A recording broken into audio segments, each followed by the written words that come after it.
교회 학교 예배를 위한 설교 만들기. 세 번째, 하나님 중심의 말씀을 만들기 위한 준비. 5단계로 설교를 만들겠습니다. 오늘의 말씀. 마태복음 3장 13절에서 17절 말씀입니다. 첫 번째 단계. 성경 본문 읽기.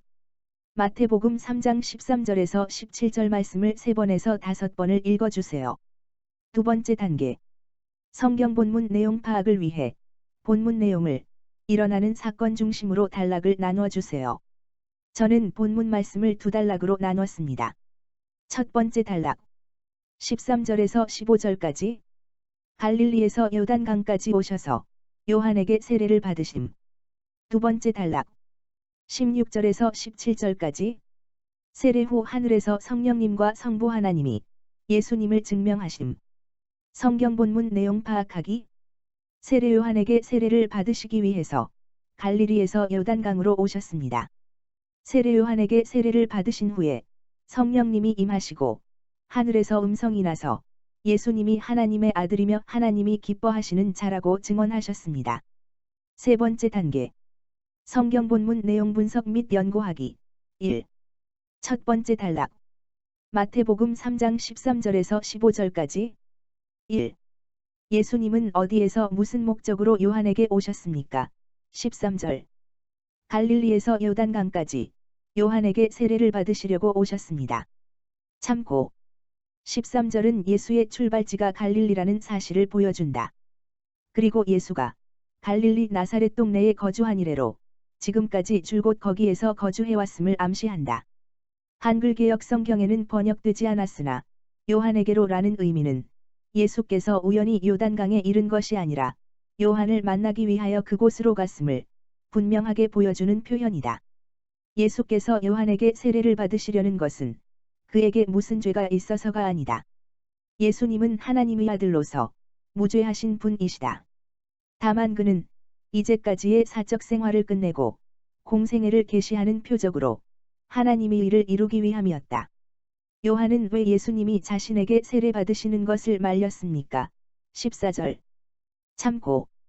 요한은 세례를 받기 위해 자기에게 나아오는 예수께 세례 주기를 거부하고 오히려 자신의 죄성을 알고 죄 없으신 예수님에게 세례를 받아야 한다고 말한 것이다. 요한의 세례는 죄사함을 얻기 위한 회개의 세례이기 때문이다. 그러나 예수님은 왜 요한에게서 세례를 받고자 하십니까? 15절. 우리가 이와 같이 하여 모든 의를 이루는 것이 합당하니라. 요한이 예수님께 세례를 베풀어야 하나님의 의가 바르게 이루어지기 때문이라고 하십니다. 참고. 모든 일을 이룬다는 것은 어떠한 하자도 없이 충족시키고 완전하게 한다는 의미를 내포한다. 의는 하나님 보시기에 올바른 것이며 그의 공의로운 성품과 일치하는 것이다. 본문 내용 분석과 연구. 2. 두 번째 단락. 마태복음 3장 16절에서 17절까지. 2. 예수님께서 세례를 받으시고 물에서 올라오셨을 때 어떤 일이 일어났습니까? 16절. 하늘이 열리고 하나님의 성령이 비둘기같이 내려 예수님 위에 임하셨고 하늘에서 소리가 났습니다. 참고. 이러한 현상을 보신 주체는 바로 예수님이십니다. 따라서 당시 다른 사람들도 이러한 현상을 목격할 수 있었는지는 확실하지 않다.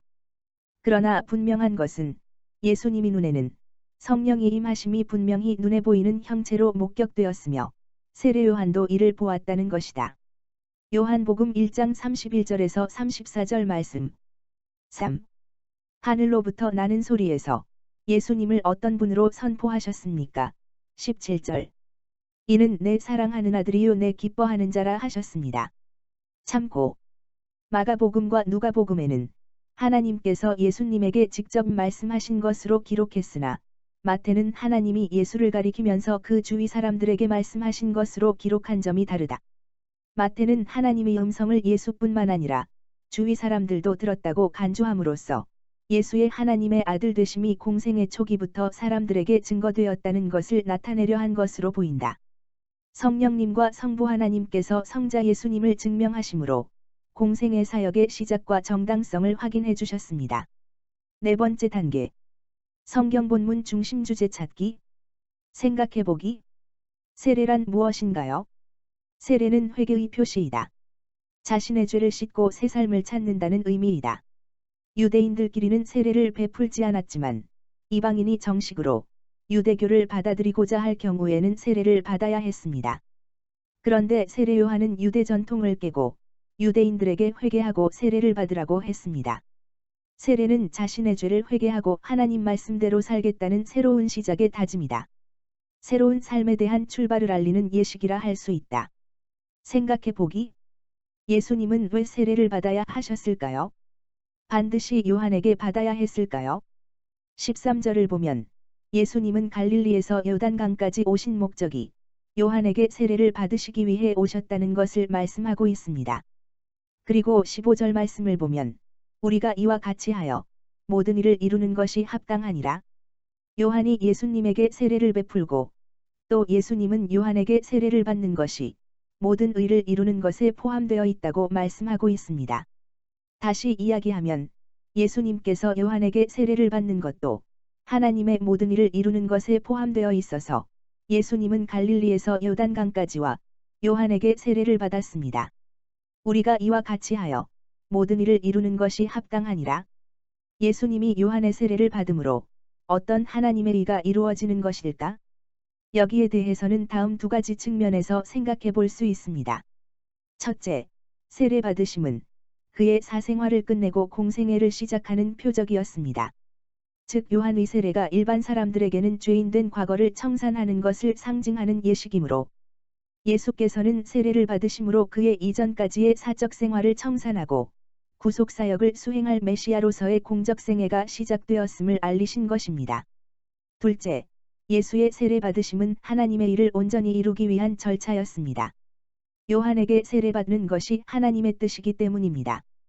요한은 백성들에게 메시아이신 예수를 영접할 수 있도록 예비시키는 사명자였습니다. 그래서 하나님은 요한에게 세례를 베풀라고 명령하시고 세례를 베푸는 중에 성령이 머무는 자가 바로 하나님이 보내신 메시아라고 알려주셨습니다. 요한복음 1장 31절에서 34절 말씀. 나도 그를 알지 못하였으나 내가 와서 물로 세례를 베푸는 것은 그를 이스라엘에 나타내려 함이라 하니라. 요한이 또 증언하여 이르되 내가 봄에 성령이 비둘기같이 하늘로부터 내려와서 그의 위에 머물렀더라. 나도 그를 알지 못하였으나 나를 보내어 물로 세례를 베풀라 하신 그이가 나에게 말씀하시되 성령이 내려서 누구 위에든지 머무는 것을 보거든 그가 곧 성령으로 세례를 베푸는 이인 줄 알라 하셨기에 내가 보고 그가 하나님의 아들이심을 증언하였노라 하니라. 이 말씀이 이루어지고 요한이 예수님을 증거하는 사명이 완수되려면 예수님은 반드시 요한에게 세례를 받아야 하셨습니다. 이 일이 하나님의 일을 이루는 일이었습니다. 이렇게 하나님의 뜻에 순종했을 때 성령님이 예수님에게 임하시고 하늘에서 음성이나 예수님을 하나님의 아들이며 하나님의 기뻐하시는 자라고 증언하셨습니다. 예수님은 메시아로서의 공생의 시작을 자신의 방법으로 하지 않으셨습니다. 철저하게 하나님의 뜻에 따라 시작하셨습니다. 세례뿐만 아니라 우리들의 죄를 대속하시기 위해 순종하셨습니다. 십자가에서 죽으셔서 우리들의 죄를 위해 대속하셨습니다. 이렇게 예수님은 하나님의 모든 일을 이루시는 분이십니다. 사역의 처음부터 마지막까지 철저하게 순종하심으로 하나님의 일을 이루십니다. 마지막 날에 직접 모든 것을 심판하시는 일 또한 이루실 것입니다. 예수님은 죄 없으시지만 하나님의 일을 이루기 위해 세례를 받으셨습니다.